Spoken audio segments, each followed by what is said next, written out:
rimwe Yuhi Gahindiro sekuru wa Rwabugiri yarambagiye u Rwanda, ageze mu nzira ahasanga akana k'agahungu k'akananu gasa n'agasigaje inkunga no kagapfa.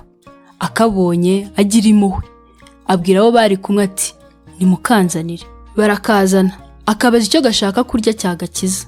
Akana kati ndashaka ituri. Gahindiro abaza abatwaye n'abahungu ituri cyari cyo, barabiyoberwa. Babaza rubanda rwa Giseseka rwaje rushagaye umugendo w'umwami n'abatware bati muri mwe ntawamenya ituri cyari cyo?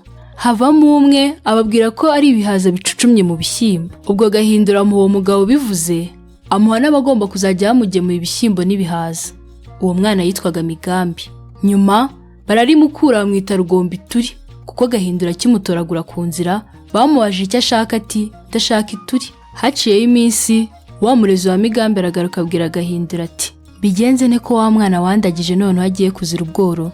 Gahindiro amuha inka z'imbyeyi 10 zo kumukamirwa. Umugabo arazijyana akamira Migambi. Nyuma y'amezi 6 Gahindiro aramutumiza, baza kumumurikira. Migambi ari umushisha asa na biki.